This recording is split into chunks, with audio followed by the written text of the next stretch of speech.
Hey y'all, I'm Alison Asarch from Nashville, Tennessee. Hey, I'm Sean Fraser from the Ritzy Kids. Hunters, this is Johnny from Rail Motor. Hey, it's Shane from Blind Season. Hey, it's Rob Stanier, and you can check out my music on all the streaming platforms. Check out my latest music on all the streaming sites. Check out my debut album on all streaming platforms. Check out our new debut album. Check us out on Spotify and Apple Music. And you're listening to our friends, Braggy and Curly. My favorite bands from Australia. My two favourite podcasters, Braggy and Curly. Braggy and Curly. On the Unfiltered and Undiscovered podcast. Hey there, everyone, and welcome to episode 119 of the Unfiltered and Undiscovered podcast. It's good evening. We are right around Braggy's got a friend tonight. Hey! But please welcome our special guest, Nathan May, who is coming to us from Adelaide. Apparently it was a good day in Adelaide for once too, so that's always a nice place. And of course we got Braggy and Rossi. How are we all? Good, Curly. Really good, Curly. How are you, mate? Yes, yeah. Spring has sprung in Adelaide, I feel. Yeah. So I see Nathan's still got the t-shirt on. But I swapped mine out about an hour ago for the jumper. It's still pretty warm in my house. I think I left everything open, which is good. Yeah, it's a good day. Whereas we've sort of got a little bit of a cold snap in Brisbane yesterday and today, so we'll see how we go. It feels like winter doesn't want to give up, but anyway. Rossi, what's there to report? Is there anything happening in your part of the world before we move into the having a chat with Nate? Not a great deal. Just preparing for some shows and just doing bits and bobs. You know, it's always good to be, but it is good to be busy, isn't it? Oh yeah, it is. Braggy, would you know what that's like? Hey, I've been very busy today. Doing things. They always up me, Nate, because I'm retired. Oh, nice. All right, so let's introduce our special guest. Please welcome Nathan May. He's been described as one of the most poignant emerging voices in the Australian country music landscape. That's a bit of a wrap there, Nathan. So thanks for joining us tonight. Geez, I don't know who said that, but that's great. It's very modest as well. I'd take it if I was you. Doing pretty well here in South Australia, I guess. Thanks for having me on the show tonight. I'm looking forward to the chat. No worries, Nate. I usually take the first question, and it's always kind of the same one, as I'm always interested in how someone finds that first love of music, whether it's their parents teach it to them, or whether they pick it up from somewhere else, or whether it's just listen to the radio, or how did it all start for you? Yeah, fortunately enough, I was pretty, honoured to be a part of a family who I grew up in a church with, and that was kind of the big turning point for my love of music, and watching them in the church every Sunday perform and play music and connect. I started playing drums when I was 3 in the church, and growing up in Palmerston, up in Darwin, there wasn't much to do. So, I kind of took a hold of playing drums and listening to so many different types of music that I just wanted to play everything. So that's where it first all started. And my parents say that they did help me out, but they said they stuck me in front of rage. But I don't know. That's I don't think it was that anyway. Well, you never know. It all seeps in, mate. It all seeps in when you're young, even though you might not remember it. Yeah, I think your parents are very brave to put a 3-year-old on a drum kit. I tell you. I don't think they wanted it. But they love them. I think they love them, and so they were invested in the drum kit, and they did get sick of it. But even if I didn't have the drum kit, I was still smacking away with chopsticks, pots and pans. So that's a lot of my cousins tell that story. As a young fella, they used to come around and watch me smash the chopsticks on the pots and pans. It's fantastic. it's a great instrument to start on, really, if you think about it, the drums, because it's the soul and the lifeblood of all forms of music. And straight away you learn that groove, which is so important in any sort of music, that.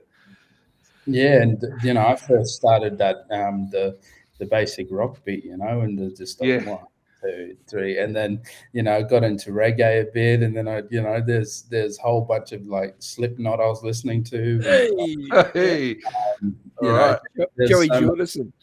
yeah, there's so many different people. I grew up listening to music, a whole range of people. So yeah, it was great. Whilst they're the brunt of many jokes, drumming is so hard to do, man. It is so hard. I know you watch a guy, like I stand there and I watch a guy play for 60 minutes. I don't know how they do it. I do not know. The coordination. I said to the drummer that I use, and because I think the drummer always kind of watches me a lot, and because I'm my worst, I'm pretty hard on him because I am a drummer. But I shouldn't be, because he's a great drummer. He played on the captain of Casey Chambers. Nice. Yeah. He's a great drummer, but I always tend to talk about I say I went and watched you two, like I watched you two and the drummer there, and such a great drummer, and I said he did all the work, man. He's just such coordinated and so great, and he's like, well, he's probably the wealthiest drummer on the planet, so you don't feel sorry for him, because I think I was saying I felt sorry for him, but yeah, he said no, you don't have to feel sorry for him. but as a drummer, you know what you want, right? Yeah. You know what you're hearing, and if it ain't right, it ain't right. That's right. And but he's such a great drummer. Beach Buck is terrific, and I'm so lucky to have him. Part of my team. Yeah. How many stories do we hear about people developing a love for music out of that church community setting? Yeah. It's more, I guess, exposed in America, but it is actually really nice to hear it coming out of an Australian country, indigenous artists, that they get that love of music coming out of that church community. And I guess it's that sense of joy and that sense of family and connections that really sort of drives that, Braggy. Would you?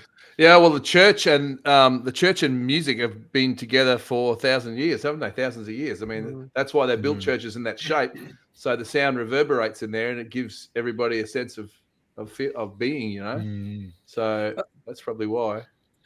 I've got a really good mate who started off as the MD of a church in New Zealand when he was like 13. His family were all players. He's come over here, and this guy's a prodigy. He is so good. He can play everything. He's got the ear. He just hears it all. And and that's it. Like, doesn't matter where you get it from.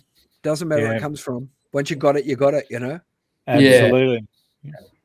Yeah. And I always talk about, I do thank the church for all my stuff, but and then I don't go to church anymore for many reasons, and some of the mission days and of my people, stuff like that. So absolutely, that's a whole another story. But so thankful for the church and the family who connected me and really pushed me to do it. Absolutely. Now, it's going to be remiss of me not to notice that Rossi is drinking out of a certain football team coffee cup. The Roosters. I could not believe that. Look, they'll go down this week, Melbourne. They're too battered and bruised to beat Melbourne, I think. Yeah. But it was phenomenal. It was freakishly good. So, Nathan, I'm not sure if you're an NRL fan at all, but Rossi is the biggest Roosters supporter out there, the Sydney Roosters, and they had a sneaky win. Some would say a lucky win over the Cronulla Sharks there in finals. So, I'm not much of an NRL.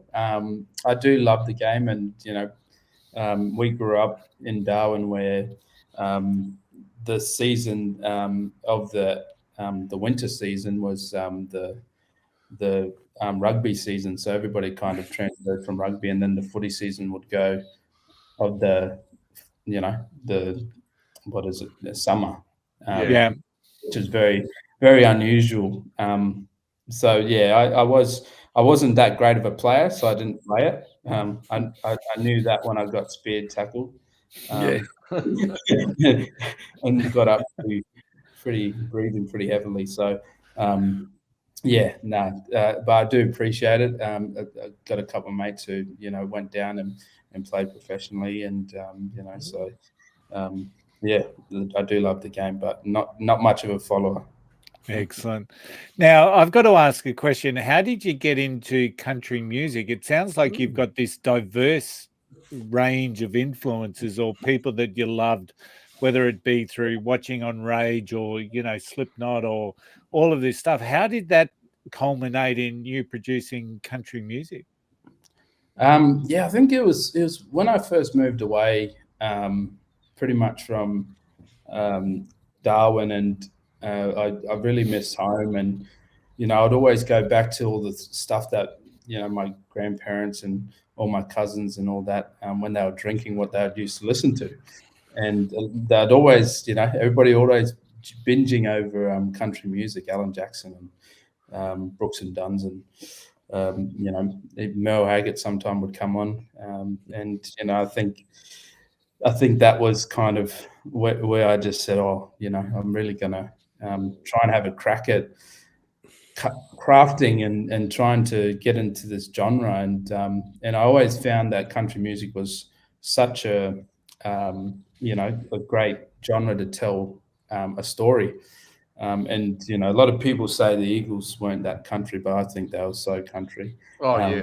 And I love the Eagles. I loved the Eagles growing up, and I used to was a big fan of Glenn Fry and Don Henley, and I used to froth over some of the lyrics and some of the things that they did in the music, and also I started following Troy Castalia, who's been a huge part of my journey into country music, especially in the Australian country music, and lucky enough now to be writing and playing and just talking to some of the legends and the people in country music here in Australia, and co-writing songs with them. So I think it's been a pretty massive journey from moving away to always listening to it and having a huge influence from Troy Castalia, and to getting to be able to work with some of these legends now. When you were playing drums, did you sing as well, like Don Henley, or did you? Yeah, so when I first moved down, I used to play drums and sing, and I wasn't that much of a singer when I moved down. I found a few archives and I deleted them straight away. Just because that's the best way to learn, is from those things. Yeah, just because it was terrible. But I used to drum, and my signature song was a song called Black Boy by Coloured Stone. When I worked in Townsville at a music shop, and I met Bunner up there a few times. He used to come in with the boys. They toured up that way a lot. Yeah, well, he, I used to do his song Black Boy and play the drums and thrash it out and thrash the song as well. But it was kind of that was kind of my, I don't know, I had to kind of get into guitar and kind of playing guitar and singing, because I knew that I couldn't play drums and sing at the same time. Yeah. Those boys rocked out though, Coloured Stone. Oh yeah, they were a rocky band. Yeah, did you see them, Rossi? Ever see them, Rossi? Oh, I came across them. Yeah. I wish I saw them in their heyday, because I saw them when they, in my heyday, which was But Bunner's son was playing with them too, wasn't he? Is that right? Yeah, James. James. Yeah. He's here in Adelaide, actually. Yeah. I met him when I worked at a shop here for all. He came here once. So Yeah. So bragging, the timer just went for the first part of Who Am I?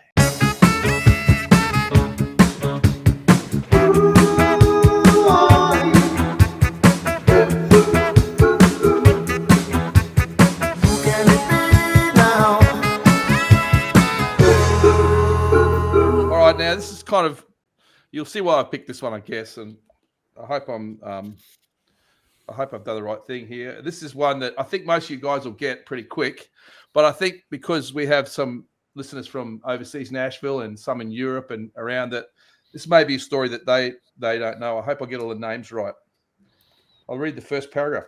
I was born on the 8th of January, 1956 in Mooroopna, Victoria.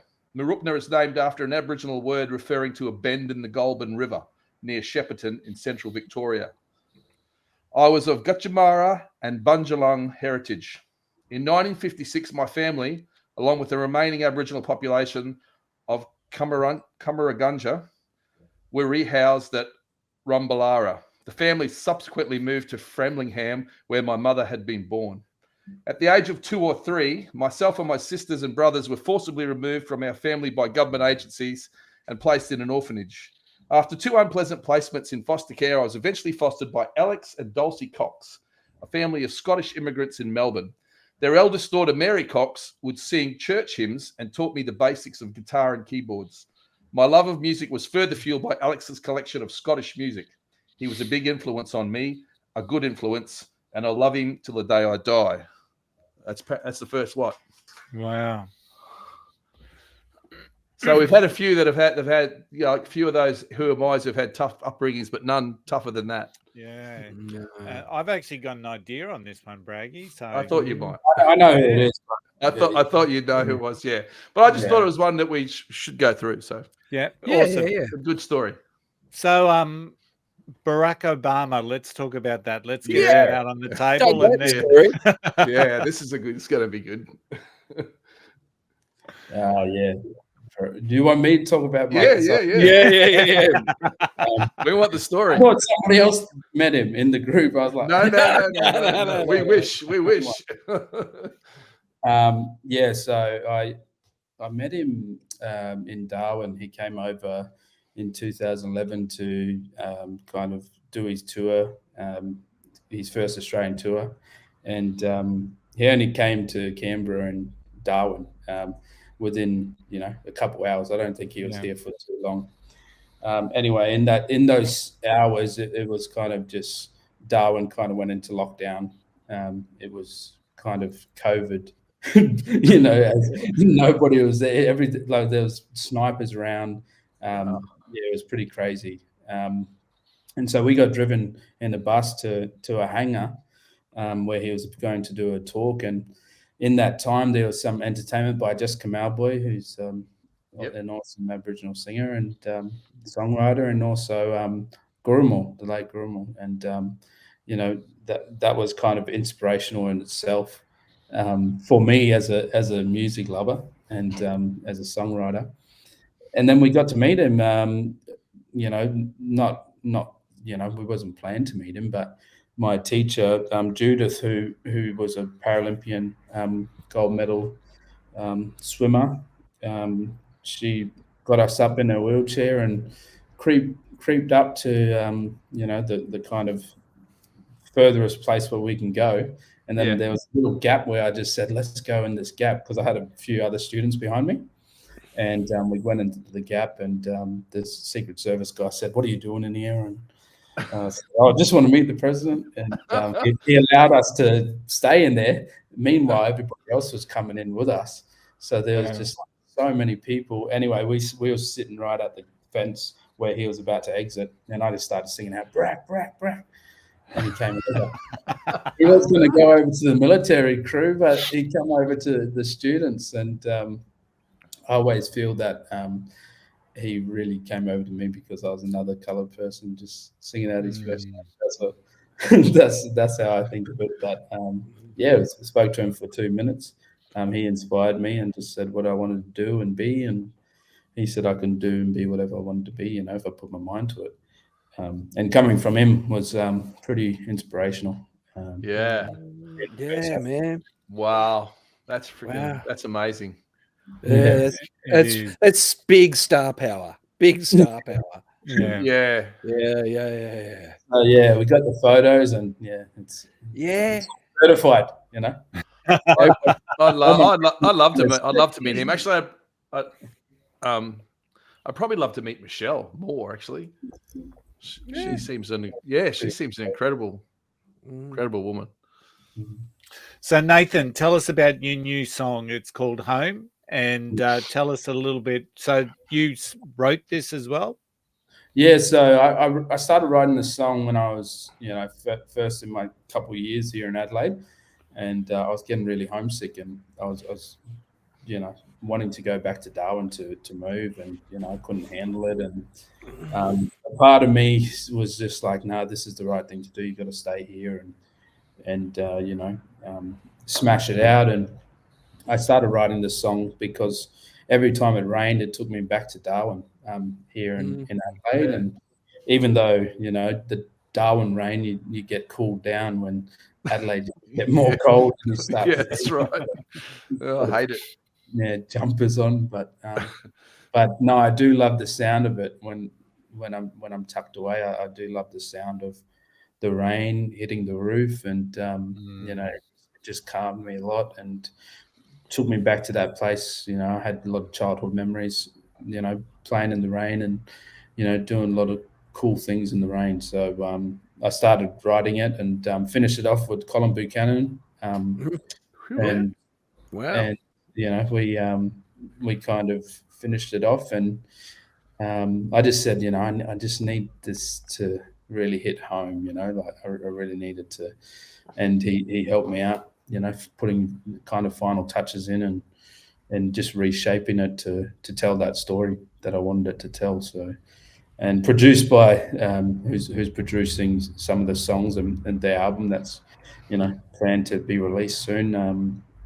James Gillard, who's kind of made the the arrangement suit the song and the story that I wanted to tell, and it had some great plays on there. Yeah.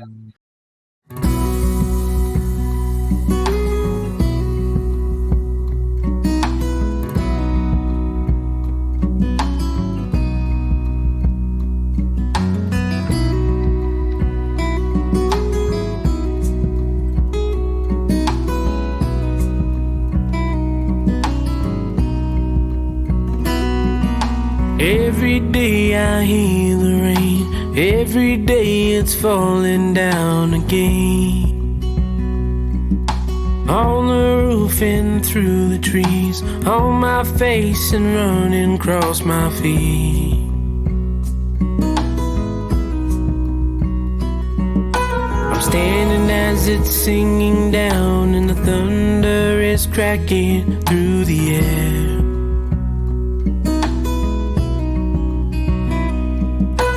Close my eyes and listen as it's rumbling and rolling everywhere. Well, I love the rain. I'm feeling back home again.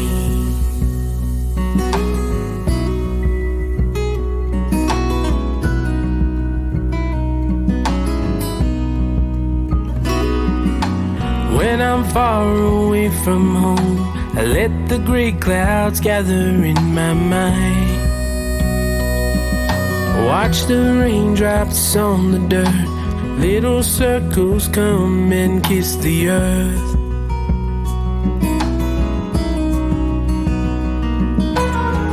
I love the arrangement, Nathan. I want to talk about that for a bit. There's so much space in that. I was thinking exactly the same thing. There's so much space and all that stuff. Yeah. And the drums, I don't know if you're playing the drums or whatever percussion there is on that, or is that your drummer that's playing that? It's just so James ended up getting Scott Hills. Okay. So he's based in Lismore, and funny enough, we went into the studio when the floodings were all happening in Lismore. True. that was stressful, but man, I don't know. You're singing about the rain. Yeah, and I don't know how we end up putting down so much great, percussion and stuff while he was stressing about, His house going. Yeah. Wow. So that was pretty great, and Rod McCormack, such a great guitar player. He kind of really put all those lovely little, Yeah, they're gorgeous little bits in Those there. little So bits, much yeah. space. And then right towards the end, the lonesome harmonica, which just sums up your missing home, comes in. And I thought, wow, that's just the icing on the cake. It's beautiful. A couple of those tracks, I do get that sense of distance, that longing for distance and stuff out of it. That's what I was hearing as I'm listening to it. That there's that space and there's all the, Yeah, you've definitely installed in the song that feeling of being away from home. Hey, Rossi. Yeah. But then I got hit with a bit of trad country in there too. A little bit of almost bluegrass came at me, which I don't mind, to be quite honest. Yeah. Yeah, I do. That's why I did put all my faith into James and the crew that were in the studio, and going from some of their bios, I was like, yeah, I'll leave it. I'm not going to call anything. I think there was one maybe call I did do on that song, but the rest it was all good. Yeah. Yes. A lot of people have been saying the last few songs that I put out have been, a really, really good bunch of different kind of sounding songs, but just great production and just great lyrics, and I can't take credit for that. It's all the kind of people who really make it all happen, and I just am the voice and the driver of the songs, Yeah, but it's your feelings that are in there. Yeah. It's my emotions, I guess. Yeah. So describe for me, Nathan. Do you perform with the band, or are you do you do solo shows? What is the Nathan May experience? Because you are quite hardworking, and you, from what I can see in your bio, you've done a lot of gigs. You've done a lot of big gigs. So is it with a band, or are you more a solo performer now? More solo. I would love to do more band stuff. I think it's just the kind of way that COVID, I was doing a lot of band stuff before COVID, and I think a lot of people don't have enough, dollars, but also capacity to even, provide, a good enough stage to have a band. So it's probably not even worth having that, come into play. And a lot of my band members that I'd have in the band, they also work, but they'd always chuck a sickie just to do a gig, if it's a daytime gig. But most of my gigs, pub gigs and stuff are all pretty solo. It's kind of after the album starts coming to the back end of being finished, the plan is to do some more band shows and actually get that performance of the actual tracks itself, so and that would be directed. Hopefully James is up for it. He did say he would love to come along and do a tour and do some stuff with me and direct the band, and if it doesn't cost me an arm and a leg, I'll let him pick the as well. Yeah. But it's more band stuff I really want to do. Yeah.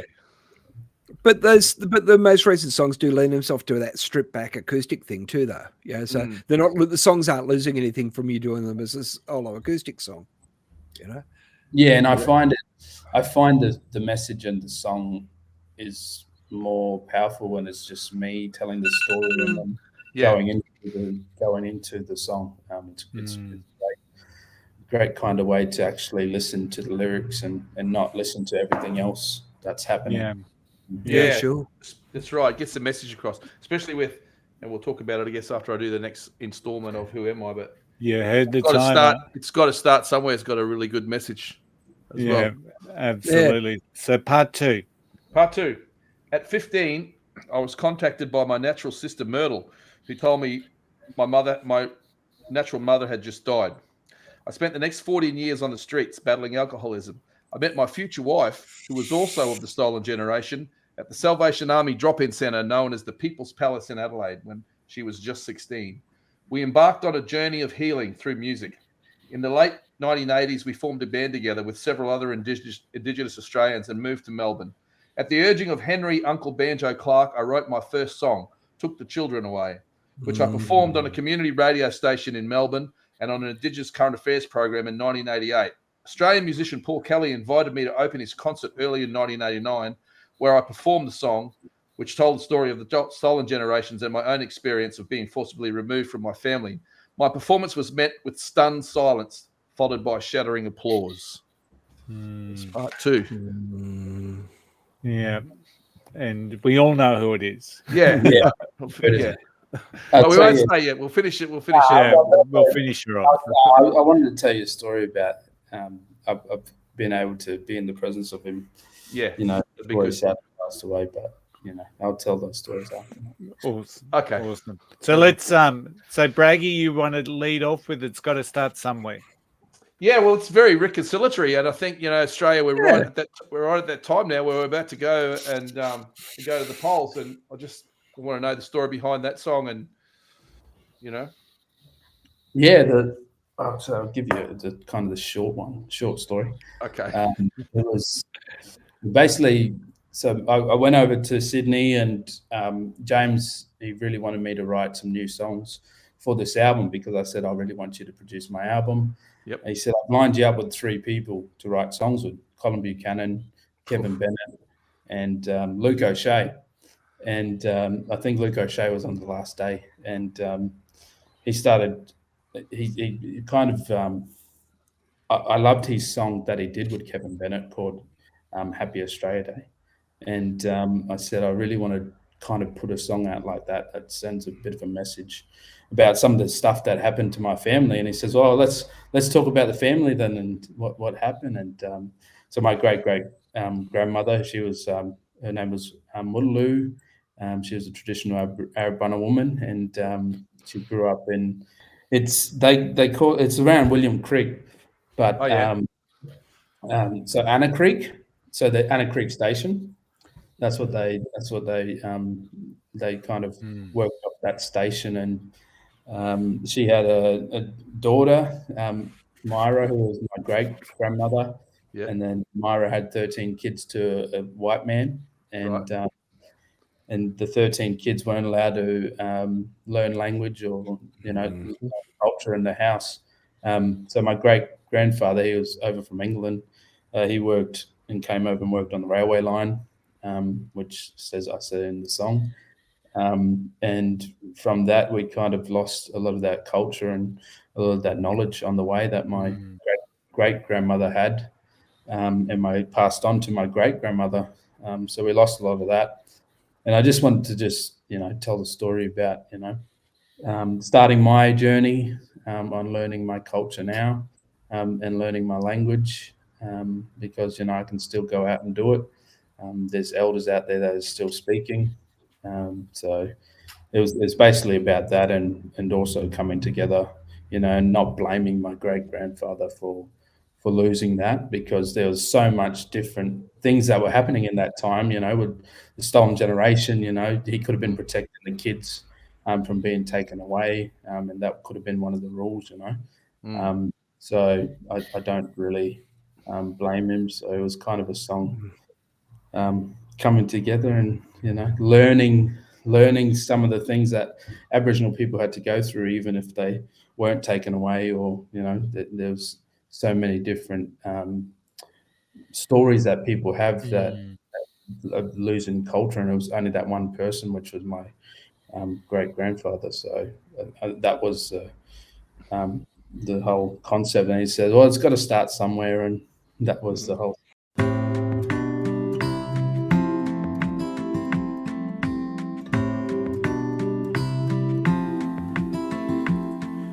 You give me many things, but you can't replace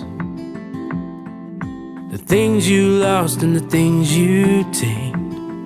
We need an upper D attitude, where you help me and I help you, 'cause it's gotta start somewhere. Great-grandfather worked on the railway line, woke grandmother up from her dream time. New generation shining through. There's nothing in the world that love can't do. As good as it was, no, we can't go back. Everyone riding on this one-way track. Laws and cultures, old and new. It gets dark in the tunnel, but we're gonna break through. 'Cause we gotta start somewhere. 'Cause we gotta start somewhere, yeah.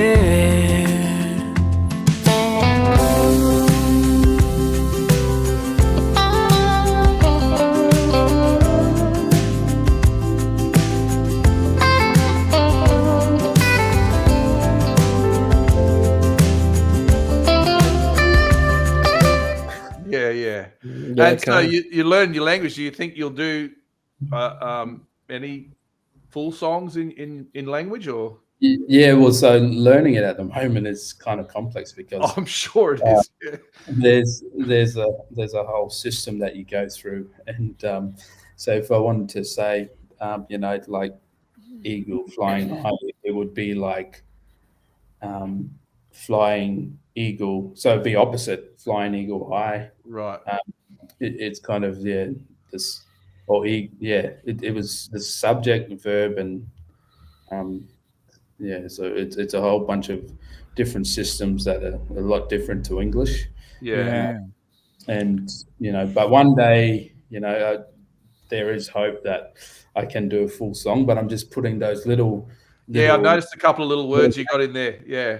Language into the songs that I'm doing present. So Napaji is a Pirinjara Yankunytjatjara word, which is the mob up in the APY lands, the Aboriginal Pirinjara Yankunytjatjara people in Central Australia. And I got ties to Yankunytjatjara, so I thought to use the word that my uncle used to say to me when I first moved to Adelaide. And he said, you got to give a bit of nappity. I said, well, what does that mean? And he said, oh, if I help you, you got to help me in return. So okay. That's good. Yeah, right. Very good. Give me a house to sleep in. Napaji. That's good. Yeah, It's good, really good. and Luke loved that that kind of term. So in the dictionary of the Yankunytjatjara dictionary, the actually description is if you paint somebody up for ceremony, they paint you back. I It can go both ways too. You can also get punished as well. Napaji, if you do something. Okay. So eye for an eye, or it could be you scratch my back, I scratch yours. The same. Yeah. Paint my back, whatever. Yeah. Yeah, great. That's cool. It is. I love learning stuff like that. Yeah. And I think that's kind of how I wanted to do it. And I think as Australia, we should be learning a lot from everyone, you know what I mean? Not just from Aboriginal people. And, a lot of people should learn a whole bunch of different cultures that come through here. And, I get the opportunity to learn from a whole bunch of different cultures where I do a lot of work in, the Muslim, Islamic communities, and I learned so much. And the one good thing we all have in common is great food. So I always go for great food, great music. That's another thing that brings everybody together. Yeah. And whether you like it or not, sport brings everybody together as well. Yeah. So. You actually do a lot of work in the community too, don't you, Nathan?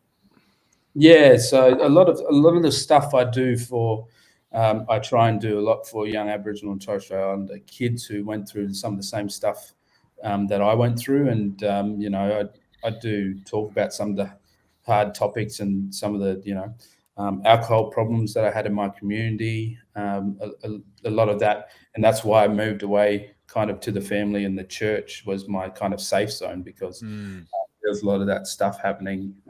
And that goes back to a lot of trauma throughout other people, generations of trauma and, intergenerational trauma. And we go into all that, and talking to a lot of the kids that I try and help foster good lifestyles and, just doing what they love.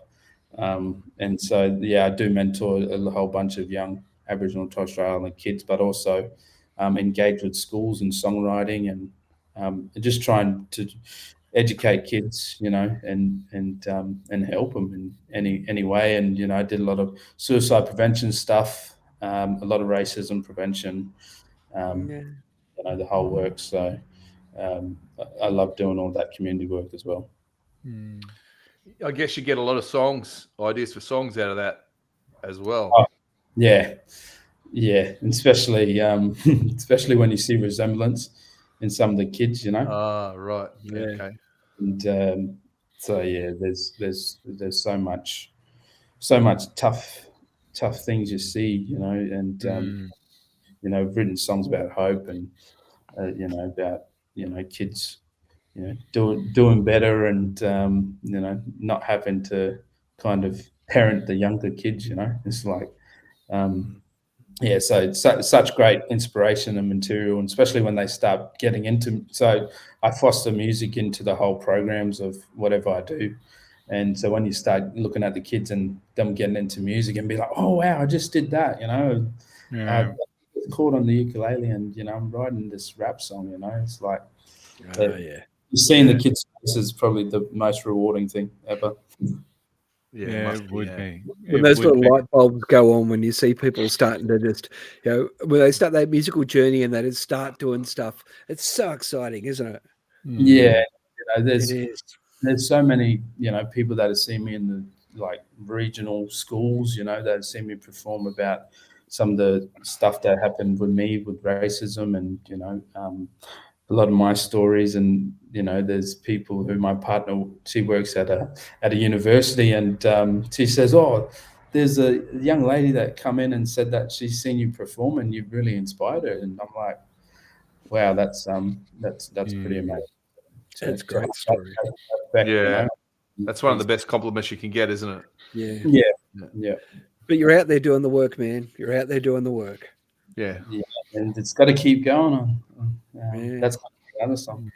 Got to start somewhere. Got to keep going. Last man standing there. It's a hard road, isn't it? Hard road. So, Braggy, part three. Last part. Yeah, last part. In 1990, with the encouragement of Kelly, I recorded my debut solo album, Charcoal Lane, which was released in May 1990. The album was certified gold and awarded 2 ARIA awards. Took the Children Away became one of the most important songs in Australian contemporary history. In 1990, Australia's Human Rights and Equal Opportunities Commission awarded the song its first Human Rights Award for songwriting. Charcoal Lane featured in the top 50 albums for 1992 by Rolling Stone magazine. Regarded highly by musicians around the world, I've shared the stage with such luminaries as Paul Simon, Joan Armatrading, Bob Dylan, Crowded House, Tracy Chapman, Billy Bragg, Susan Vega, and Patti Smith. While personal experience was the lifeblood of my music, my real gift was my ability to connect with people no matter what their background. A musical force with stories to share and a message of reconciliation for all who open their hearts and ears. An Australian music legend with a powerful voice and an immense talent. My name is Archie. Tell us the story about meeting Archie, Nathan.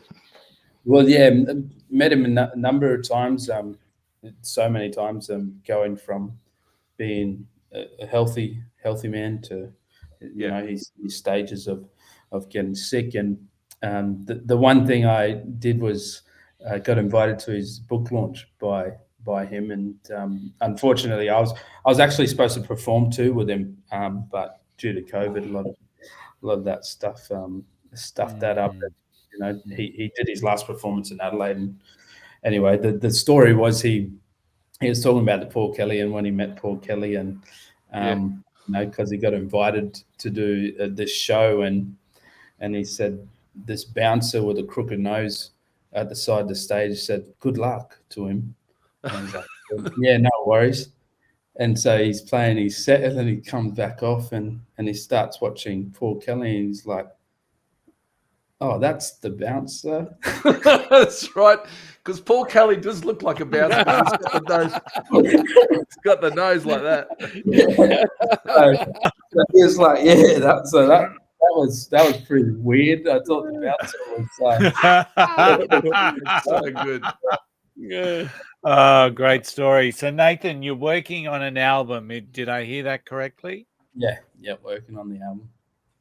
And any sort of projected timeline as to when you'll get that out? Oh, look, it all depends on these other hardworking musicians who I got on the job. Having all the stuff mixed by Rod McCormack, who's he's high on demand with a lot of things. So when Kernaghan comes in with a single, my stuff gets pushed to the back. Bloody Kernaghan. So yeah, I'm hoping towards middle to end of next year. Okay. That's the plan. But the actual album was supposed to be released in 2018, but that's long. So all the songs you got all the songs. Do you play those songs when you go and play that are coming that are going to be on the album? Okay, so they're going to be really well formed. Then if you've been. Yeah, well, and look, I guess a lot of the events that I do perform at are a lot of support acts, but also a lot of community events, corporate. And most of the time it's like, oh, there's the singer. Wow, great. Let's just get drunk. In the background, but when it head to the Wheat Sheaf, or like Grace Emily and the Gov and stuff, opening for amazing artists, you get people actually listening and honing in, and are very excited about the album because it would just me and the acoustic belting these songs out. They really enjoy it and are pretty excited. Isn't one of the most exciting things when you're a songwriter, I reckon, Nathan, is that when you've got all those songs, you're playing them acoustically, and then you're going to take them to those musos and that producer, and then they're going to. I mean, they're not going to. The structure was really not going to change that much, but what's going to come back is. I just love that they come to life again. Yeah, and so when I first went over to do the recording at Rod's studio in Nick Gosford and Central Coast there, and we recorded all the kind of the drums, the bass, the acoustic guitars, and the vocals, and I ended up getting sick, so I had to go and get belted by James in the studio again, which was probably one of the best things that ever happened, because spending just 5 days just doing songs, all the songs, so it was 2 songs each day, was probably the best thing, because I executed the song to tell the story, executed the singing, the phrasing, and being mentored by Kevin Bennett, it's all about the phrasing and how you hit it and where you hit it. And so, the song does come back and you're like, wow, especially when Home came back to me. The harmonica, I was like, whoa, yeah. This is mournful, wailing. Yeah, I loved it. I was just And when there's a guy named Ollie Thorpe who's been playing with Tim Freeman with the Whitlam crew, and he put on a lot of the guitaring, and it's got to start somewhere. And it just, I was just like, wow, it's so amazing. And the other song I released, Fix It Up, which I put out last year, came back with a mandolin and fiddle player from Nashville, Andy Leftwich. I was just like, what the heck? what have But you that's been doing? You know, it's like It's the modern world, though. The modern world, like musicians are so more connected than they've ever been, yeah. And people are always pretty gracious, I think, too. Like, you ask someone to do something, I go, yeah, that sounds like fun. I'll have a crack at that, I think it's cool, I really do. Yeah. But it's And interesting also what other people hear in your song. That always Mm. fascinates me. People go, "Oh, I think it should, sound like this," and you've never thought of that. You go, "Wow, that's exactly right." Sometimes it takes that other brain. Yeah, and what I've been telling young musicians who are up and coming, like myself, I like to say that too. I like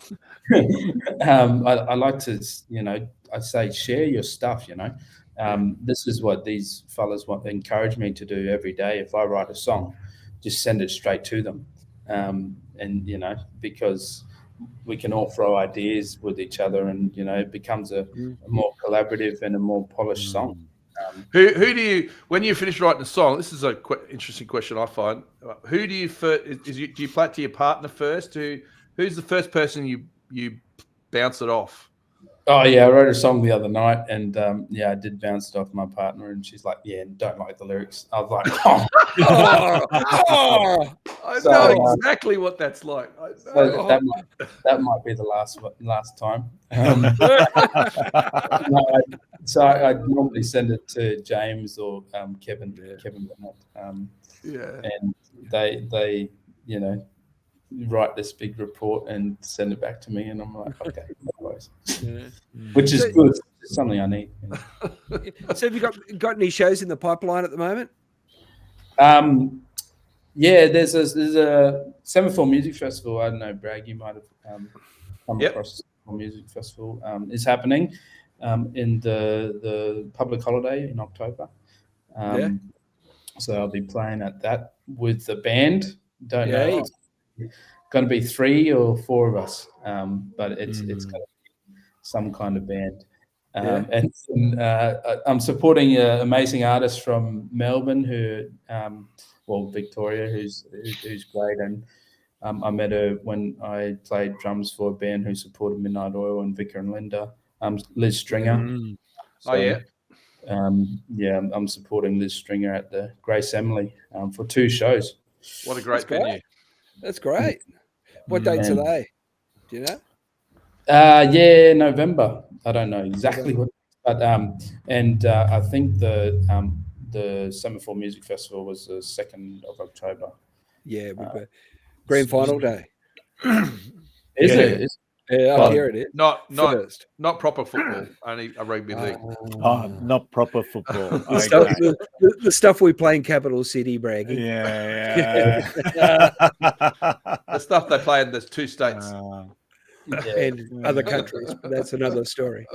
Absolutely. Nathan, your journey is obviously so inspiring to young Indigenous kids and younger Aussie kids, wherever. They should be listening to stories like this about how you've traveled, who you've connected with, who you've networked with, and how much joy you get out of that songwriting process. Yeah, well, if I can help another person, like a lot of people have been helping me, I think that's what I've learned is getting help from all the people that have helped me in the past. And there's been so many different artists, so I'm very grateful, and I want to do the same back. Absolutely. That's fantastic.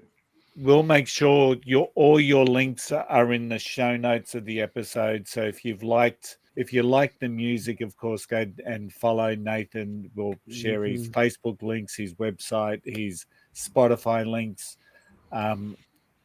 Sunday session music I look at as home, very much so, and I like the up-tempo, the little bit more of an up-tempo with Fix It Up. So there's some really great little songs there. I'm really, you must be really proud of what you put out there, and people really should get on and listen. So, of course, we add your music to the Unfiltered and Undiscovered playlist that we have on Spotify. And if you've liked this episode, of course, come and follow us and like us and do all the things that we ask you to do. We're on YouTube, Facebook, TikTok. We got a website. Lyrics from the playlist, one of the favorite bits. It's not one from Braggy, unfortunately. It's from Jack Botts and that beautiful song he wrote called Tattoo. And it's a whole chorus here. So I wrote this just to say that it will get better and it won't be this hard. And I'll be back home laid in your arms, watching you tracing around my tattoo. Just an amazing, magical song, just like some of the lyrics and the songs that we've talked about tonight. Nathan, thank you so much for joining us. It's been a real pleasure for us getting to know your story and listening to the music. We have got an amazing run of episodes. Hopefully, well, we've had an amazing run of episodes and they continue on. So stay tuned to the podcast. And for everyone, we will see you all again next week. Nathan, thank you so much for joining us and keep up the great work. No worries. Thanks for having me. Thank you.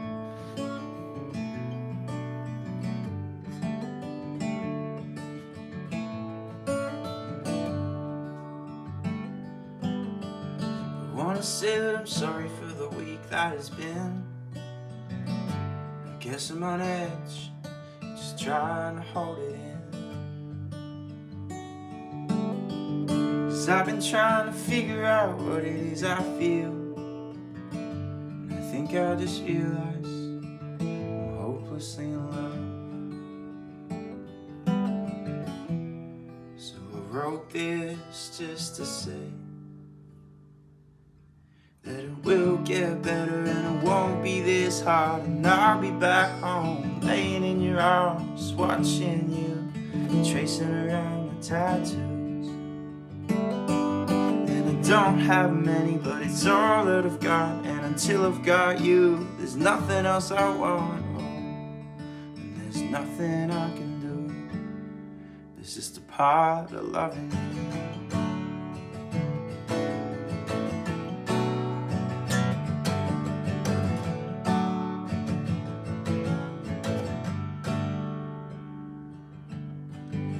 I remember you and I by the waterside, and I misplaced your eyes with the Vancouver lights. And it felt kind of funny looking up at the planes, pretending they were stars, knowing the next day that was me, flying on my way.